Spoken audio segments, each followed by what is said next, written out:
Hello friends, welcome back to my channel. तो दोस्तों, आज की जो वीडियो है, इस वीडियो में हम पर्यावरण के महत्वपूर्ण प्रश्नों को देखेंगे। जी हाँ दोस्तों, इस वीडियो में हमने पर्यावरण के जो आपके सीटेट में क्वेश्चन पूछे गए हैं उन सभी प्रश्नों को शामिल किया है। तो फ्रेंड्स, अगर आप सीटेट की तैयारी कर रहे हैं तो यह वीडियो आपके लिए बहुत ही इंपॉर्टेंट है। इसको आप लास्ट तक जरूर देखिएगा। चलिए दोस्तों, वीडियो को स्टार्ट करते हैं। पहला प्रश्न हमने लिया है कि हम सभी पुराने कुओं को देखते हैं जो अब सूख गए हैं। हमारे बड़े यह कहते हैं कि अब से लगभग 25 से 30 साल पहले इन कुओं में काफी पानी था, परंतु अब ये पूरी तरह से सूख गए हैं। निम्नलिखित में से कुओं के सूखने के संभावित सही कारणों को आपको बताना है। जी हाँ दोस्तों, आप लोग भी देखे होंगे कि अब जो है कि कुएं, ज़्यादातर कुएं सूख गए हैं। और आपने यह भी सुना होगा कि पहले इसी से पानी वगैरह पिया जाता था। तो 20 से 25 साल पहले वह काफ़ी ज़्यादा भरे होते थे, उसमें पानी होता था। तो उसका कारण क्या है, किस वजह से जो है कि कुएं सूख रहे हैं? इसमें पहला ऑप्शन दिया है कि जिन झीलों में वर्षा का पानी इकट्ठा होता था अब वहाँ नहीं है। तो बिल्कुल सही है दोस्तों कि जो है कि पहले जो तालाब वगैरह होता था गांव में, तो वहाँ पर वर्षा का पानी इकट्ठा हो जाता था, लेकिन अब वह जो है कि नहीं है। उसको सभी लोग जो है कि उसमें मिट्टी डाल के उसको भर दिए हैं। अगला है कि पेड़ों, कुओं और आसपास के क्षेत्रों की जमीनें अब कोल तार या सीमेंट से ढक गई हैं। जी हाँ दोस्तों, आप लोगों ने देखा होगा कि जो है कि अब ज़्यादातर लोग जो है कि अपने जो है कि घर के सामने या तो पक्का करवा दे रहे हैं और सड़कें वगैरह सब जो है कि पक्की बन जा रही हैं, जिसकी वजह से क्या हो रहा है कि उसमें जो है कि ज़मीन के अंदर पानी नहीं जा रहा है, जिसकी वजह से कुएं वगैरह का जल स्तर घटता जा रहा है और वह सूख रहे हैं। तो बी वाला भी आपका सही दिया गया है। अगला इसमें दिया गया है कि कुओं का उपयोग नहीं करता है, कोई नहीं कर रहा है क्योंकि हर घर में टोटियां लगी हैं। तो देखिए दोस्तों, अगर हम बात करें तो यह सही उपयुक्त उदाहरण नहीं है कि कोई कुएं का उपयोग नहीं कर रहा है, सब लोग टोटी लगा ले रहे हैं। तो ऐसे में जो है कि कुआं सूख रहे हैं, यह कारण अच्छा नहीं है। तो यह गलत ऑप्शन है। अगला है भूमिगत पानी को खींचने के लिए विद्युत मोटर चलित पंप लगाए गए। जी हाँ दोस्तों, बिल्कुल सही है कि भूमिगत जो है कि पानी को खींचने के लिए अब सभी लोग जो है कि अपने घर पर मोटर वगैरह लगा लिए हैं, जिससे कि जो जल स्तर है वह काफी नीचे चला जा रहा है। और कुएं जो होते हैं वह थोड़ा ऊंचाई पर ही होते हैं, तो इसलिए उनमें जो है कि पानी नहीं रह रहा, पानी नहीं आ पा रहा है। तो यह भी आपका सबसे उपयुक्त कारण है। तो इसलिए इसमें देखिए ए वाला भी विकल्प सही है, बी वाला भी है और डी वाला है। तो यही ऑप्शन आपका हो जाएगा। सी वाला ऑप्शन में दिया गया है ए, बी, डी, और यही आपका सही होगा।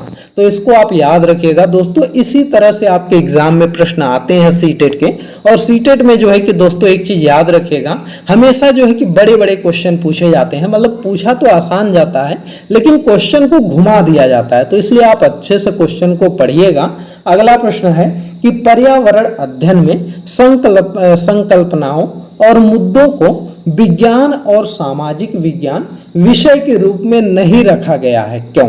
तो देखिए, पर्यावरण अध्ययन में जो संकल्पनाएं हैं और मुद्दे हैं उनको जो है कि विज्ञान और सामाजिक विज्ञान विषय के रूप में नहीं रखा गया है। ऐसा क्यों किया गया है? तो इसमें देखिए ऑप्शन दिया है कि इस आयु वर्ग के बच्चे अपने परिवेश को समग्र रूप में देखते हैं, कि यह शिक्षण अधिगम की एक अच्छी युक्ति है, कि यह पाठ्यक्रम के भार को कम करने के लिए है, या सीबीएसई के द्वारा पर्यावरण अध्ययन के पाठ्यक्रम को इसी प्रकार से निर्धारित किया गया है। तो देखिए, इसका जो सही आंसर है वह ऑप्शन नंबर ए हो जाएगा। जी हाँ दोस्तों, पर्यावरण अध्ययन में जो संकल्पनाएं और मुद्दों को विज्ञान और सामाजिक विज्ञान विषय के रूप में नहीं रखा गया है, क्योंकि इस आयु वर्ग के बच्चे जो है अपने परिवेश को समग्र रूप में देखते हैं, तो इसलिए इसमें नहीं रखते हैं। तो चलिए अगला प्रश्न देखते हैं। अगला प्रश्न आपका है कि नीचे दिए गए शहरों में से किस एक में रेत के पहाड़, जिन्हें रेत के टीले कहा जाता है, पाए जाते हैं? तो कौन सा ऐसा शहर है जहां पर रेत का पहाड़ और जो है कि टीले पाए जाते हैं रेत के? तो वह आपका कहाँ पर पाया जाता है? तो वह आपका पाया जाता है अबू धाबी में। जी हाँ दोस्तों, अबू धाबी में रेत के टीले पाए जाते हैं। तो इसको आप याद रखिएगा। अबू धाबी जो शहर है वहाँ से थोड़ी दूर जाने पर आपको चारों तरफ जो है कि दूर दूर तक रेत ही दिखाई देती है। तो इसको आप याद रख सकते हैं। अगला प्रश्न आपका है कि पर्यावरण अध्ययन के पाठ्यक्रम में उप विषयों के स्थान पर थीम को प्रस्तावित किया गया है, क्यों? जी हाँ दोस्तों, आप लोग देखे होंगे कि थीम दिया जाता है पर्यावरण में। तो पर्यावरण में जो है कि पाठ्यक्रम के स्थान पर, उप विषयों के स्थान पर जो है कि थीम क्यों प्रस्तावित किया जाता है, उसका क्या कारण होता है? तो देखिए ऑप्शन दिया गया है कि बच्चों के परिवेशी बोध में वृद्धि करने के लिए। तो बिल्कुल नहीं, ऐसा नहीं है, कारण नहीं है। अगला है बच्चों के स्थानीय परिवेश के मुद्दों से जुड़े हुए और अंतर संबंधित समझ के विकास के लिए। जी हाँ दोस्तों, बिल्कुल सही ऑप्शन है कि बच्चों के स्थानीय परिवेश के मुद्दों से जुड़े हुए और अंतर संबंधित समझ के विकास के लिए पर्यावरण अध्ययन के पाठ्यक्रम में उप विषयों के स्थान पर थीम प्रस्तावित किया जाता है। और इस पाठ्यक्रम में से यह प्रयास होता है कि उप विषय से जुड़े प्राकृतिक, सामाजिक और सांस्कृतिक पक्ष पर सूक्ष्म रूप से उभरें, जिससे बच्चे अपनी सोच और समझ को विकसित कर सकें, मतलब बना सकें। तो सबसे उपयुक्त तो आंसर आपका बी वाला ऑप्शन हो जाएगा, यही इसका आंसर है। चलिए अगला प्रश्न देखते हैं। अगला प्रश्न आपका है कि निम्नलिखित में से कौन सा वर्तमान पर्यावरण अध्ययन पाठ्यक्रम के 6 मुख्य थीमों में से एक नहीं है? तो इसमें पूछा गया जो 6 थीम आपकी दी गई है, तो वह 6 थीमों में से आपका कौन सा नहीं है? तो चलिए सबसे पहले आपको बता देते हैं कि वह 6 थीम कौन सी हैं। तो देखिए पहले थीम की बात करें तो पहला थीम आपका परिवार और मित्र है। दूसरा आपका भोजन हो जाएगा। तीसरा आपका जो है पानी हो जाएगा। चौथा आपका जो है वह आवास हो जाएगा। और पांचवा आपकी यात्रा है।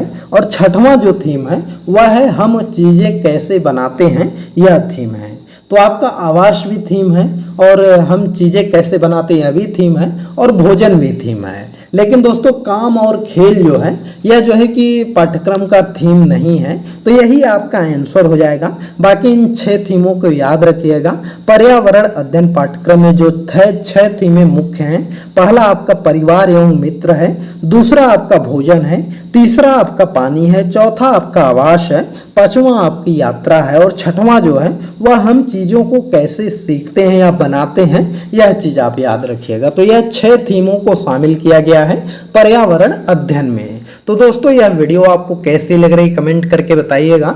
वीडियो पसंद आ रही है तो वीडियो को लाइक करिए, ज़्यादा से ज़्यादा शेयर करिए। अगला प्रश्न है कि निम्नलिखित में से कक्षा 1 और सेकंड के लिए पर्यावरण अध्ययन विषय के संदर्भ में सच है। तो देखिए कक्षा 1 और सेकंड के लिए पर्यावरण अध्ययन के विषय में क्या चीजें सच हैं, वह चीज आपका पूछा गया है। तो ये देखिए पहला वाला ऑप्शन दिया गया है कि पर्यावरण अध्ययन से संबंधित मुद्दों और संबंधों का संपादन भाषा और गणित के माध्यम से होता है। जी हाँ दोस्तों, बिल्कुल सही दिया गया है कि जो पर्यावरण से संबंधित मुद्दे हैं और संबंधों का जो संपादन है वह भाषा और गणित के माध्यम से होता है। तो यह वाला तो ऑप्शन बिल्कुल आपका सही दिया गया है। अगला इसमें दिया गया है कक्षा 1 और 2 में पर्यावरण अध्ययन को एक नए विषय के रूप में प्रस्तुत किया गया है। तो बिल्कुल गलत है, यह ऑप्शन आपका नहीं होगा कि पर्यावरण विषय में जो है कि इसको मतलब एक नए विषय के रूप में प्रस्तुत किया गया है। अगला है कक्षा 1 और 2 में एक विषय के रूप में पर्यावरण अध्ययन समझने के लिए आसान नहीं है। तो यह भी ऑप्शन आपका सही नहीं है, गलत है। अगला है पर्यावरण अध्ययन में संबंधित मुद्दों और संबंधों का संपादन भाषा के द्वारा होता है। तो यह भी आपका ऑप्शन गलत दिया गया है। जो आपका एनसीएफ 2005 है उनके अनुसार जो है कक्षा 1 और 2 में पर्यावरण अध्ययन आपका एक विषय के रूप में नहीं परंतु उससे जुड़े मुद्दों को भाषा और गणित के माध्यम से बताया जाता है। आप लोग बुक वगैरह में देखे होंगे कि जो भाषा की किताब होती है और जो आपका गणित की किताब होती है उसमें पर्यावरण रिलेटेड चीजें दी गई रहती हैं जिससे कि बच्चे पर्यावरण के बारे में भी सीखते हैं। तो इसलिए आपका ए वाला विकल्प सबसे उपयुक्त है, यही आपका आंसर हो जाएगा। अगला प्रश्न आपका है कि निम्नलिखित में से क्या एक पर्यावरण अध्ययन में ज्ञान की रचना में बहुत ही महत्वपूर्ण है। तो पर्यावरण के अध्ययन में ज्ञान की रचना के लिए सबसे महत्वपूर्ण चीज क्या है? तो पहला ऑप्शन दिया गया है कि बच्चों की सक्रिय भागीदारी। दूसरा ऑप्शन दिया गया है कि बच्चों को ज्ञान को शिक्षकों के ज्ञान से जोड़ना। अगला है पर्यावरण अध्ययन को कक्षा की चार दीवारी के से बाहर सीखना, या बच्चों के स्थानीय ज्ञान को विद्यालय के ज्ञान से संबंधित करना। तो देखिए, अगर हम इसमें बात करें पर्यावरण अध्ययन में ज्ञान की रचना के लिए बहुत ही जो महत्वपूर्ण आपका है वह आपका क्या है? तो वह आपका है कि बच्चों की एक तो सक्रिय भागीदारी होनी चाहिए, ये वाला विकल्प सही है। अगला है पर्यावरण बच्चों को ज्ञान को शिक्षकों को ज्ञान से नहीं जोड़ना, यह गलत ऑप्शन दिया है, यह गलत है। अगला पर्यावरण अध्ययन को कक्षा की चार दीवारी से बाहर सीखना, बिल्कुल सही है। अगला है बच्चों के स्थानीय ज्ञान को विद्यालय के ज्ञान से संबंधित करना, तो बिल्कुल सही है। तो इसलिए ए सी डी वाला आंसर सही हो जाएगा, यानी कि डी वाला विकल्प आपका सही है और यही आंसर होगा।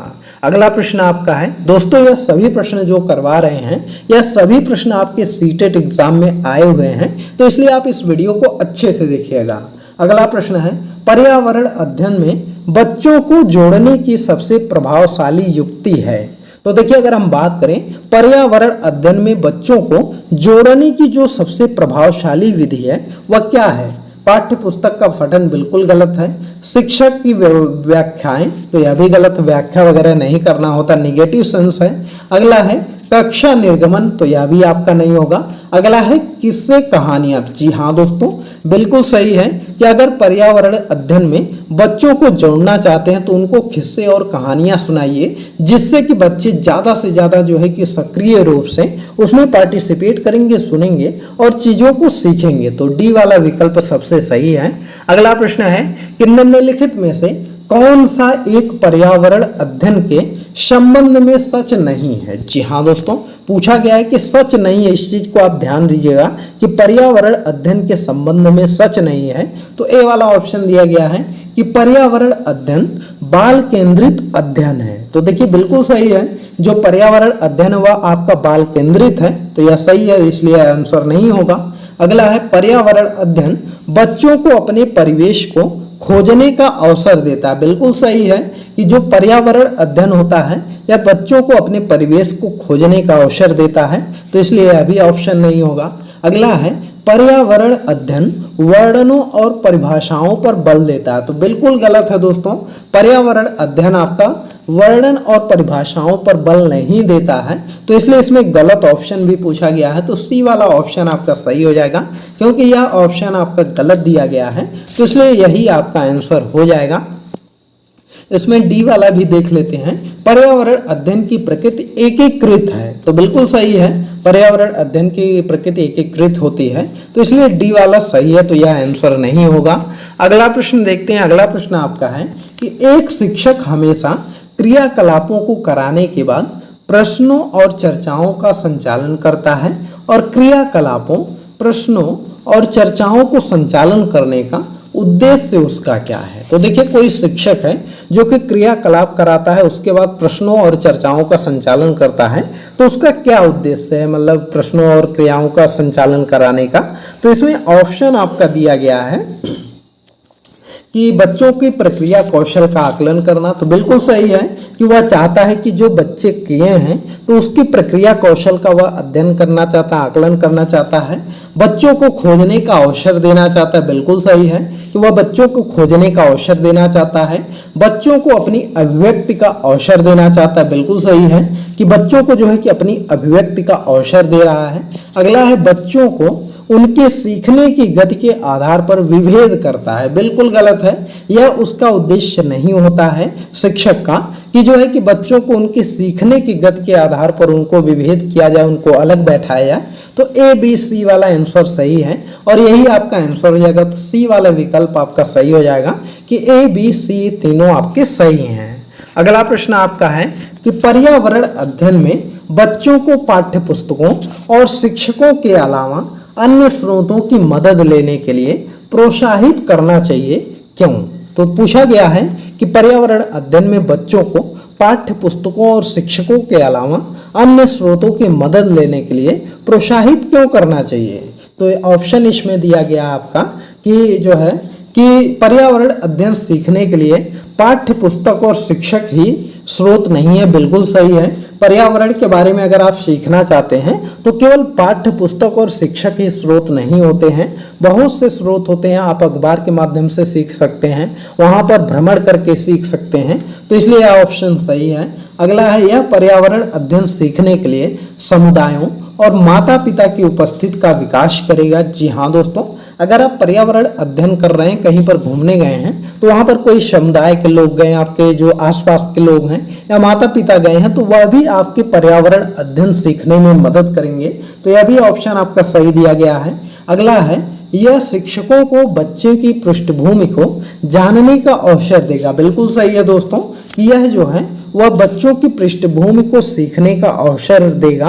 तो यह ऑप्शन आपका सही दिया गया है। अगला है, यह बच्चों के सौंदर्यगत और मनोक्रियात्मक कौशल का विकास करेगा। तो बिल्कुल गलत है दोस्तों, कि यह जो है कि बच्चों को सौंदर्यगत और मनोक्रियात्मक कौशल का विकास नहीं करेगा। तो यही आपका आंसर हो जाएगा कि ए बी सी तीनों सही है। तो इसलिए ए वाला विकल्प आपका सही हो जाएगा कि यह जो है कि ए बी सी तीनों आपके सही हैं। डी वाला ऑप्शन आपका गलत है।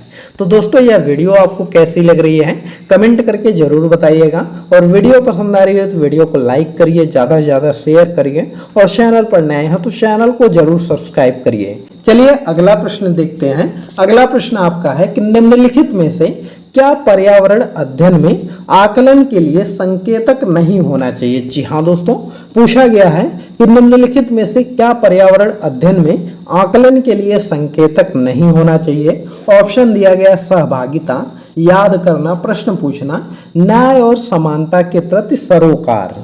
तो देखिए, इसमें जो आपका सही आंसर हो जाएगा जो दिया गया है, तो वह आपका बी वाला ऑप्शन हो जाएगा, कि जो है कि इसमें जो है कि आकलन के लिए संकेतक जो है वह याद करना नहीं होना चाहिए, बाकी सहभागिता होनी चाहिए, प्रश्न पूछना होना चाहिए, न्याय और समानता के प्रति सरोकार भी होना चाहिए। तो बी वाला ऑप्शन आपका गलत है और यही आपका आंसर सही हो जाएगा। अगला प्रश्न है कि पर्यावरण अध्ययन में शिक्षक के द्वारा बच्चों को स्वयं अपने आकलन के लिए अवसर देना चाहिए, और स्व आकलन है। तो देखिए, अगर शिक्षक जो है बच्चों का जो है कि अवसर दे रहा है अपने आकलन करने के लिए, तो इससे क्या होगा। तो इससे दिया गया है कि सीखने के लिए समान आकलन हो जाएगा। बिल्कुल सही दोस्तों है कि सीखने के लिए आपका समान आकलन होगा। सीखने का आकलन होगा तो यह नहीं हो जाएगा। सीखने के लिए आकलन होगा तो यह भी नहीं होगा। CCE होगा तो यह भी आपका नहीं होगा। आपका ए वाला विकल्प हो जाएगा, सीखने के लिए समान आकलन हो जाएगा। असेसमेंट एज लर्निंग आपका हो जाएगा। तो इसको आप याद रखिएगा। और सीखने का आकलन जो होता है यह असेसमेंट ऑफ लर्निंग होता है, और सीखने के लिए जो आकलन होता है वह आपका असेसमेंट फॉर लर्निंग होता है। तो इसको आप याद रखिएगा, थोड़ा सा डिफरेंट है। सीखने के लिए समान आकलन जो होता है वह असेसमेंट एज लर्निंग होता है, और सीखने के लिए आकलन जो होता है वह असेसमेंट फॉर लर्निंग होता है। तो इसको आप याद रखिएगा। अगला प्रश्न देखते हैं। अगला प्रश्न आपका है कि एक शिक्षक खाना किस प्रकार से खराब होता है यह एक प्रयोग करता है। तो कोई शिक्षक है, वह खाना किस प्रकार से खराब होता है इसका एक प्रयोग करता है। शिक्षक बच्चों को समूह बनाकर उनके प्रयोगों से संबंधित सामग्री देता है, और शिक्षक बच्चों के समूह क्यों बनाता है। तो इसमें पूछा गया है कि शिक्षक एक समूह बनाकर उसको प्रयोग करने के संबंधित सामग्री दे देता है, और शिक्षक बच्चों का जो है कि समूह क्यों बनवा रहा है। तो इसमें आपका ऑप्शन दिया गया है। ऑप्शन आपका दिया गया है कि यह सहपाठी अधिगम का समर्थन करता है। बिल्कुल सही है कि ऐसा करने से शिक्षक चाह रहा है कि सहपाठी अधिगम को जो है कि समर्थन मिले। अगला है, यह बच्चों की सामाजिक अंतःक्रिया में सुधार करता है। बिल्कुल सही है दोस्तों, इससे जो है कि बच्चों के सामाजिक अंतःक्रिया में आपका सुधार होगा। अगला है, समूह अधिगम बिना बोझ के पर्यावरण अध्ययन के अधिगम का एक प्रभावशाली तरीका है। तो यह देखिए, यह आपका उतना सटीक आंसर नहीं होगा, तो इसलिए यह वाला ऑप्शन नहीं होगा। अगला है, कक्षा में अनुशासन को बनाए रखने के लिए समूह में अधिगम एक महत्वपूर्ण युक्ति है। तो बिल्कुल गलत है दोस्तों, अगर समूह में आकलन होगा तो उतना अनुशासन नहीं बन पाएगा। तो इसलिए जो है कि ए और बी वाला विकल्प सबसे सही है, और यही आपका आंसर हो जाएगा। तो ए और बी आपका डी वाले में दिया गया है, तो यही आपका आंसर है।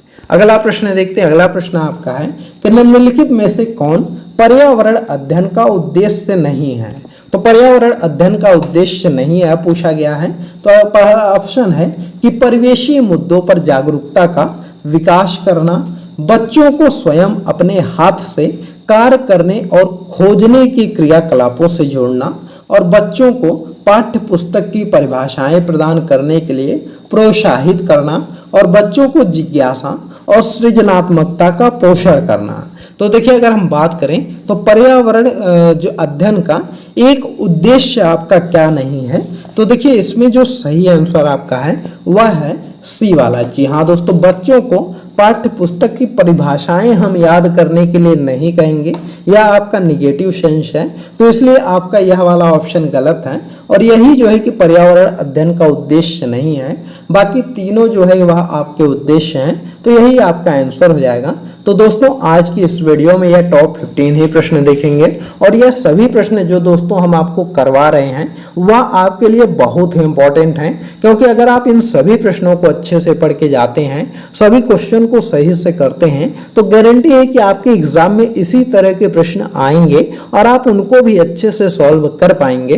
तो यह वीडियो आपको कैसी लगी कमेंट करके बताइएगा, और वीडियो पसंद आई हो तो वीडियो को लाइक करिए, ज़्यादा से ज़्यादा शेयर करिए, चैनल पर नए हैं तो चैनल को जरूर सब्सक्राइब करिए। चलिए मिलते हैं अगले एक नई वीडियो में एक नए टॉपिक के साथ, तब तक के लिए बाय बाय।